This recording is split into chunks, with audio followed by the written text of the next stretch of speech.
Hi കൂട്ടുകാരെ, എല്ലാവർക്കും SM KL04 വ്ളോഗ്സിൻ്റെ മറ്റൊരു പുതിയ വീഡിയോയിലേക്ക് സ്വാഗതം. ഇന്ന് നമ്മൾ പ്രിപ്പയർ ചെയ്യാൻ പോകുന്നത് നല്ല ടേസ്റ്റി ആയിട്ടുള്ളൊരു ബ്രേക്ക്ഫാസ്റ്റിൻ്റെ റെസിപ്പിയാണ്. അത് 5-10 മിനിറ്റിനുള്ളിൽ നമുക്ക് പെട്ടെന്ന് എളുപ്പത്തിൽ പ്രിപ്പയർ ചെയ്യാൻ പറ്റിയൊരു ദോശ റെസിപ്പിയാണ്. അപ്പോൾ 1 കപ്പോ അല്ലെ 1.5 കപ്പ് അരിപ്പൊടി കൊണ്ട് നമുക്ക് ഇതുപോലെ നല്ല അടിപൊളിയായിട്ടുള്ളൊരു ദോശ പ്രിപ്പയർ ചെയ്യാൻ പറ്റും. രാവിലെ ബ്രേക്ക്ഫാസ്റ്റ് ആയിട്ട് ഇത് കഴിച്ചവരെല്ലാം ഇത് തന്നെ മതി ഇനി ബ്രേക്ക്ഫാസ്റ്റ് എന്ന് പറയും. അത്ര നല്ല ടേസ്റ്റിയാണ്. കുട്ടികൾക്ക് കൊടുക്കുകയാണെങ്കിൽ അവർക്ക് ഒത്തിരി ഇഷ്ടപ്പെടും. അപ്പോൾ ഇതെങ്ങനെയാണ് പ്രിപ്പയർ ചെയ്ത് നമുക്ക് നോക്കിയിട്ട് വന്നാലോ. പോകാം വീഡിയോയിലേക്ക്. അപ്പോൾ ഇത്രയും സാധനങ്ങളാണ് നമുക്ക് ഈ ദോശ ഉണ്ടാക്കാനായിട്ട് വേണ്ടിയത്. ഇതിനെ നമുക്ക് വേണമെങ്കിൽ നീർദോശ എന്നൊക്കെ പറയാം. ഇത് അരിപ്പൊടി കൊണ്ട് മാത്രം ഉണ്ടാക്കാം, അല്ലെങ്കിൽ ഇങ്ങനെ ഒരു രീതിയിൽ നമുക്ക് പ്രിപ്പയർ ചെയ്തിട്ടെടുക്കാൻ പറ്റും. ഇങ്ങനെ ഉണ്ടാക്കുവാണെങ്കിൽ ഒന്നുകൂടി ടേസ്റ്റ് കൂടും. അപ്പോൾ നമ്മളിതിന് വേണ്ടി എടുത്തേക്കുന്നത് 1.5 കപ്പ് അരിപ്പൊടിയാണ് എടുത്തേക്കുന്നത്. കൂടെ തന്നെ ഒരു 1/2 കപ്പോളം തേങ്ങ, ഫ്രഷ് ആയിട്ടുള്ള തേങ്ങ ചിരകിയതും കൂടി എടുത്തിട്ടുണ്ട്. ഇനി ഇതിലേക്ക് വേണ്ടിയത് ചുവന്നുള്ളിയാണ്. ഒരു 8 ചുവന്നുള്ളിയും കൂടെ എടുത്തിട്ടുണ്ട്. ഇനി ഇതിലേക്ക് 1 ടീസ്പൂൺ അളവിന് നല്ല ജീരകവും കൂടി എടുത്തിട്ടുണ്ട്. ഇത്ര ഐറ്റംസാണ് നമുക്ക് വേണ്ടിയത്. ഇനി നമുക്കൊരു ജാർ എടുക്കാം. അതിലേക്ക് ഈ തേങ്ങ അങ്ങ് ചേർത്ത് കൊടുക്കാം.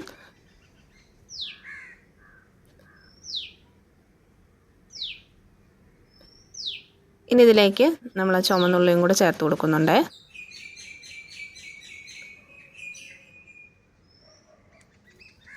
ഇനി ഇതിലേക്ക് 1 ടീസ്പൂൺ അളവിന് നല്ല ജീരകവും കൂടെ ചേർത്ത് കൊടുക്കുന്നുണ്ട്. ഇനി ഇതിലേക്ക് അരയ്ക്കാനായിട്ട് ആവശ്യമായിട്ടുള്ള വെള്ളവും കൂടെ ചേർത്ത് കൊടുത്ത് നന്നായിട്ടൊന്ന് ഫൈനായിട്ടൊന്ന് അരച്ചെടുക്കണം. ഇനി ഒരു ബൗൾ എടുക്കാം. അതിലേക്ക് നമ്മൾ 1.5 കപ്പ് അരിപ്പൊടിയാണ് ചേർത്ത് കൊടുക്കുന്നത്. ഇടിയപ്പപ്പൊടി, പത്തിരിക്കൊക്കെ എടുക്കത്തില്ലേ, ആ അരിപ്പൊടിയാണ്. വറുത്ത അരിപ്പൊടിയോ വറക്കാത്ത അരിപ്പൊടിയോ നമുക്ക് ചേർക്കാം, അതൊന്നും കുഴപ്പമില്ല. അപ്പോൾ ഞാൻ 1.5 കപ്പ് അരിപ്പൊടിയാണ് എടുത്തേക്കുന്നത്.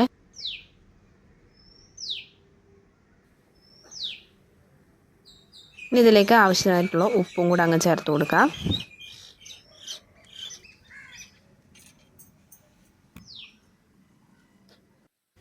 ഇനി ഇതിലേക്ക് വേണ്ടത് 2 ടേബിൾ സ്പൂൺ അളവിന് പഞ്ചസാരയും കൂടെ നമ്മൾ ചേർത്ത് കൊടുക്കുന്നുണ്ട്.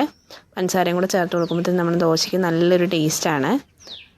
കുട്ടികൾക്കൊക്കെ ഒരുപാട് ഇഷ്ടമാകും ദോശ. അത്രയ്ക്ക് നല്ല ടേസ്റ്റി ആയിട്ടുള്ളൊരു ദോശയാണ് കേട്ടോ. പെട്ടെന്ന് തന്നെ നമുക്കിത് പ്രിപ്പയർ ചെയ്തിട്ട് എടുക്കാനും പറ്റും. ഇനി ഇതൊന്ന് മിക്സ് ചെയ്തിട്ട് കൊടുക്കുക. മിക്സ് ചെയ്തതിന് ശേഷം നമുക്കിതിലേക്ക് 1 കപ്പ് വെള്ളം ആദ്യം ഒഴിച്ചു കൊടുക്കാം. അപ്പം നമുക്ക് 1 കപ്പ് അരിപ്പൊടിക്ക് ഏകദേശം 2 കപ്പ് അളവിന് വെള്ളം ആവശ്യമായിട്ട് വരും. ചിലപ്പോൾ അങ്ങോട്ടോ ഇങ്ങോട്ടോ ഏറ്റക്കുറച്ചിൽ വരാം. അരിപ്പൊടിയുടെ അനുസരിച്ചിരിക്കും വെള്ളം നമ്മൾ ഒഴിക്കുന്നതിൻ്റെ കണക്കും കേട്ടോ. അപ്പം ഞാൻ എടുത്തിട്ട് അരിപ്പൊടിക്ക് 1 കപ്പിന് 2 കപ്പ് വെള്ളമാണ് ഞാൻ ചേർത്ത് കൊടുക്കാറ്. ഇപ്പോൾ 1.5 കപ്പ് നമ്മൾ അരിപ്പൊടി എടുത്തിട്ടുള്ളത് കൊണ്ട് ഏകദേശം ഒരു 3 കപ്പ് അളവിന് വെള്ളം വേണ്ടി വരും. അപ്പം അത് നന്നായിട്ടൊന്ന് ഒഴിച്ച് മിക്സ് ചെയ്തിട്ട് കൊടുക്കുക. ഒട്ടും കട്ടയൊന്നും കെട്ടാതെ തന്നെ നമുക്കൊന്ന് ഇളക്കി മിക്സ് ചെയ്തിട്ടെടുക്കാം. ഈ ടൈമിൽ നമ്മുടെ ഈ വീഡിയോ ആദ്യമായിട്ട് കാണുന്ന കൂട്ടുകാരാണെങ്കിൽ നമ്മുടെ ചാനലൊന്ന് സബ്സ്ക്രൈബ് ചെയ്യാനും ഈ വീഡിയോയ്ക്ക് ഒരു ലൈക്ക് ചെയ്യാനും പിന്നെ നിങ്ങളുടെ ഫ്രണ്ട്സിനും റിലേറ്റീവ്സിനൊക്കെ വീഡിയോ ഒന്ന് ഷെയർ ചെയ്ത് കൊടുത്ത് നമ്മളൊന്ന് സപ്പോർട്ട് കൂടെ ചെയ്തേക്കണേ. അപ്പം നമ്മൾ ഏകദേശം കട്ടകളൊന്നും ഇല്ലാതെ നന്നായിട്ട് ഇളക്കി മിക്സ് ചെയ്തിട്ടെടുത്തിട്ടുണ്ട്. ഇതിലേക്ക് 1 കപ്പ് വെള്ളവും കൂടെ ഒഴിച്ചു കൊടുക്കുന്നുണ്ട്. ഇപ്പം നമ്മൾ 3 കപ്പ് വെള്ളം നമ്മൾ ചേർത്ത് കൊടുത്തിട്ടുണ്ട്. നന്നായിട്ടൊന്ന് മിക്സ് ചെയ്തിട്ടെടുക്കാം. ഇപ്പോൾ ഏകദേശം ഈ മോരും വെള്ളത്തിൻ്റെ ഒരു കൺസിസ്റ്റൻസിയിലാണ് നമ്മുടെ മാവ് ഇരിക്കുന്നത്. ഇനി ഇതിലേക്ക് നമ്മൾ അരച്ച് വെച്ചേക്കുന്ന അരപ്പും കൂടെ അങ്ങ് ചേർത്ത് കൊടുക്കാം.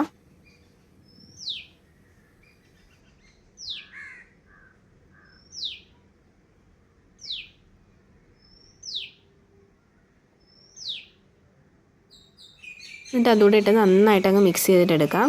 അരപ്പ് ചേർത്തതിന് ശേഷം ഒന്നുകൂടെ കുറുകുവാണെന്നുണ്ടെങ്കിൽ നമുക്ക് കുറച്ചുകൂടെ വെള്ളം ചേർത്ത് കൊടുക്കാം. കറക്റ്റായിട്ട് നല്ല മോരും വെള്ളത്തിൻ്റെ ഒരു കൺസിസ്റ്റൻസിയിലിരിക്കണം കേട്ടോ. നമ്മൾ ഈ ദോശ അങ്ങോട്ട് കോരി ഒഴിക്കുന്ന രീതിയിൽ ആക്കി വെക്കണം. അതുപോലെ നന്നായിട്ട് വെള്ളം ഒഴിച്ചിട്ട് വേണം നമ്മളിത് പ്രിപ്പയർ ചെയ്യാനായിട്ട്. ഈ ഒരു കൺസിസ്റ്റൻസിയിലാണ് കേട്ടോ നമ്മുടെ ബാറ്റർ ഇരിക്കുന്നത്, നല്ല ലൂസായിട്ടുള്ളൊരു പരുവത്തിൽ. ഇനി നമുക്കങ്ങ് മാറ്റി വെക്കാം.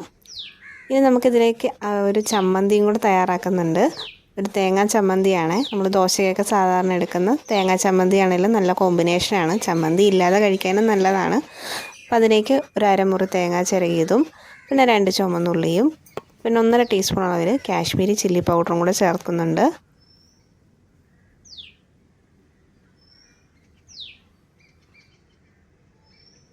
ഇനി ചമ്മന്തി അരയ്ക്കാനുള്ള ആവശ്യമായിട്ടുള്ള ഉപ്പും കൂടെ ചേർത്ത് കൊടുക്കുന്നുണ്ട്.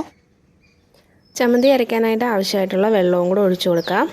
എന്നിട്ട് ഇത് നന്നായിട്ടൊന്ന് ഫൈൻ പേസ്റ്റായിട്ടൊന്ന് അരച്ചെടുക്കാം.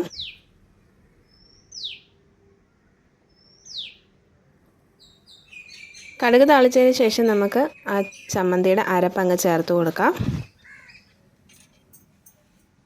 എന്നിട്ട് നന്നായിട്ടൊന്ന് മിക്സ് ചെയ്ത് കൊടുക്കാം.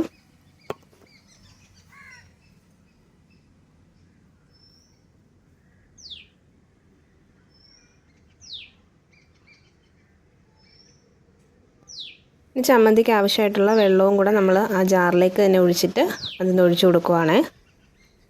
ഇവിടെ എല്ലാവർക്കും ചമ്മന്തി ഇച്ചിരി ലൂസായിട്ടിരിക്കുന്നതാണ് ഇഷ്ടം.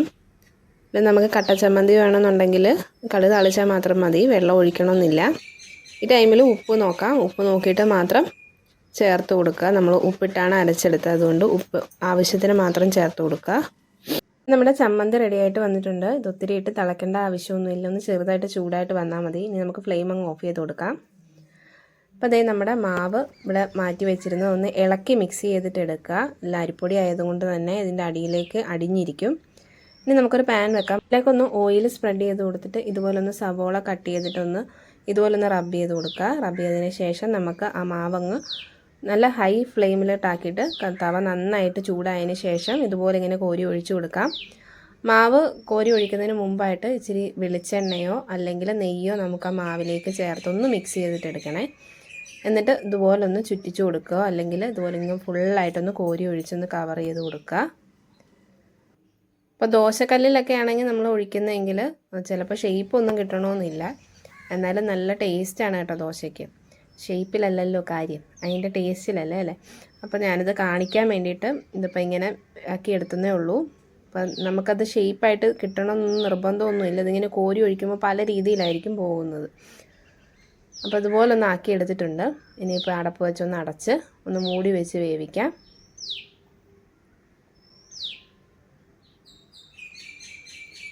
അപ്പോൾ നമ്മുടെ ദോശ റെഡിയായിട്ടുണ്ട്. ഇനി ഇതൊന്ന് മറിച്ചിട്ട് കൊടുക്കാം. മറിച്ചിട്ട് കൊടുത്തിട്ട് പെട്ടെന്ന് തന്നെ നമുക്കിങ്ങനെ എടുക്കാം.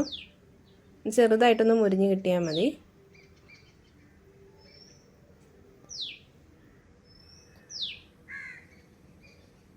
നല്ല സോഫ്റ്റ് ആയിട്ടുള്ള ദോശയാണ്, അതുകൊണ്ട് നമ്മൾ എടുക്കുമ്പോൾ പെട്ടെന്ന് ചിലപ്പോൾ കീറിപ്പോകാനുള്ള ചാൻസ് ഉണ്ട്. അതുകൊണ്ട് ഒന്ന് ശ്രദ്ധിച്ചെടുക്കുക.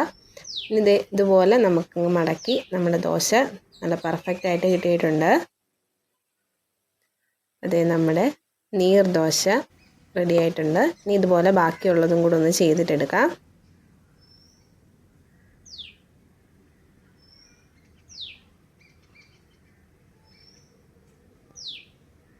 നമ്മൾ ദോശ ഉണ്ടാക്കുമ്പോൾ ഹൈ ഫ്ലെയിമിൽ ഇട്ടിട്ട് തന്നെ ഇതുപോലെ ചെയ്തിട്ടെടുക്കുക. മൂടി വെക്കുന്നതൊക്കെ ആണെങ്കിൽ ഹൈ ഫ്ലെയിമിൽ ഇട്ടാകുമ്പോഴത്തേന് നമുക്ക് പെട്ടെന്ന് ചെയ്തിട്ടെടുക്കാൻ പറ്റും. ഹൈ ഫ്ലെയിമിൽ ഇടുന്നത് കൊണ്ട് തന്നെ പെട്ടെന്ന് നോക്കണം, അല്ലെങ്കിൽ ചിലപ്പോൾ കരിഞ്ഞു പോകാൻ ചാൻസ് ഉണ്ട്.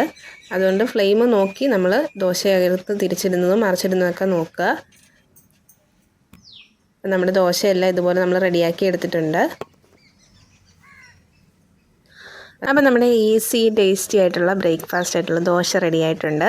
ഇതിനെ നമുക്ക് നീർദോശ എന്നൊക്കെ വേണമെങ്കിൽ വിളിക്കാം. നീർദോശയ്ക്ക് അരിപ്പൊടി മാത്രമാണ് ഉപയോഗിക്കുന്നത്. നമ്മളിവിടെ തേങ്ങയും ജീരകവും ചുമന്നുള്ളിയൊക്കെ ചേർക്കുന്നതുകൊണ്ട് നല്ല ടേസ്റ്റാണ്. അപ്പോൾ എല്ലാവരും ഒന്ന് ട്രൈ ചെയ്ത് നോക്കുക. അടിപൊളി ദോശയാണ് കേട്ടോ. പിന്നെ ഇത് കഴിക്കുമ്പോൾ ചൂടായിട്ട് തന്നെ കഴിക്കാൻ ശ്രമിക്കുക. ചൂടായിട്ട് കഴിക്കുന്നതായിരിക്കും ഒന്നുകൂടെ ടേസ്റ്റ് കൂടുതൽ. അപ്പോൾ നമ്മുടെ ഈ വീഡിയോ ഇഷ്ടമായാൽ ലൈക്ക് ചെയ്യാനും ഷെയർ ചെയ്യാനും കമൻറ്റ് ചെയ്യാനും കൂടെ നമ്മുടെ ചാനൽ സബ്സ്ക്രൈബ് ചെയ്തിട്ടുണ്ടെങ്കിൽ ഒന്ന് സബ്സ്ക്രൈബ് ചെയ്ത് സപ്പോർട്ട് ചെയ്യാനും. അപ്പോൾ അടുത്തൊരു വീഡിയോ ആയിട്ട് കാണുന്നിടം വരെ താങ്ക് യു ഫോർ വാച്ചിങ്.